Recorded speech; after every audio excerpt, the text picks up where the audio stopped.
I had $12,000 sitting in my savings account, and at the exact same time, I also had $12,000 in debt.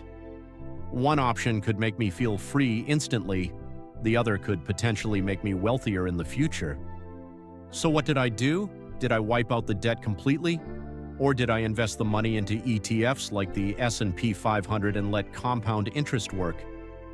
Today I'll show you the exact numbers, psychology, risks, and the strategy I finally chose. Welcome to your channel, where we simplify money, mindset, and wealth-building lessons with real-world logic. Today's topic is one of the biggest financial debates ever. Should you pay off debt first or invest while carrying debt? And trust me, the answer is not black and white. Here was my exact situation. I had $12,000 in savings, $12,000 remaining on a loan interest rate around 7%, a stable income, and a 5-year investment horizon. Now most people online scream one extreme, debt is evil, pay it off immediately. Others say, invest everything because the market returns more. But personal finance isn't only math, it's also behavior, emotions, risk tolerance, and peace of mind. So first, I analyzed paying off the debt completely, and honestly, there's something emotionally powerful about becoming debt-free, because paying off a 7% loan is basically a guaranteed 7% return. No market crash, no volatility, no stress. The numbers looked like this. If I paid off the debt immediately, I'd save roughly $2,000 plus in interest over several years. My monthly cash flow would improve, my stress level would drop instantly, and psychologically, that freedom matters. No monthly payments, no fear of layoffs affecting debt obligations, no pressure from interest accumulating silently. But then I looked at the investing side. Historically, the S&P 500 averages around 10% annual returns. NASDAQ ETFs historically performed even higher long-term investing rewards patience. So if I invested that same $12,000 into ETFs like VOOVT, IQQQ, and left it untouched for 5 years, at roughly 10% annual growth, my investment could grow close to $19,000. That's nearly $7,000 in gains before taxes, which mathematically destroys the guaranteed savings from paying off the debt.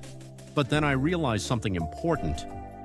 The stock market is easy to understand in bull markets. It's emotionally difficult during crashes. What if the market drops 30% next year? What if my $12,000 becomes $8,000 temporarily? Would I panic sell? Because investing only works if you stay invested. And that's where behavior becomes more important than spreadsheets. I learned that personal finance is deeply emotional. Some people sleep peacefully with investments and debt together. Others feel anxious seeing any debt balance at all, and neither person is wrong. Because money isn't only about maximizing returns, it's also about peace of mind, flexibility, confidence, and emotional stability. A mathematically perfect plan is useless if you emotionally cannot follow it. So here's the strategy I finally chose. I used a hybrid approach. I split the money. 50% went toward reducing the debt, 50% went into ETFs. Why?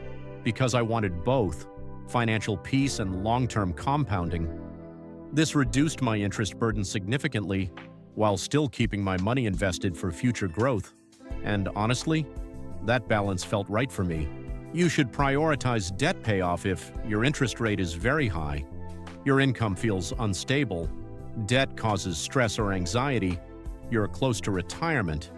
You should prioritize investing if your debt interest is relatively low, your income is stable, you can handle market volatility emotionally, and you have a long-term mindset.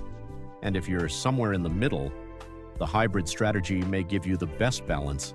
So, mathematically, investing may win long-term, but financially successful people don't only optimize returns, they optimize behavior, consistency, and peace of mind.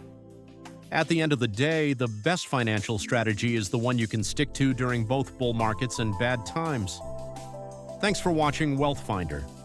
Please like, comment, subscribe, and share if you learned something valuable from this video, and comment below, would you pay off the debt or invest the money?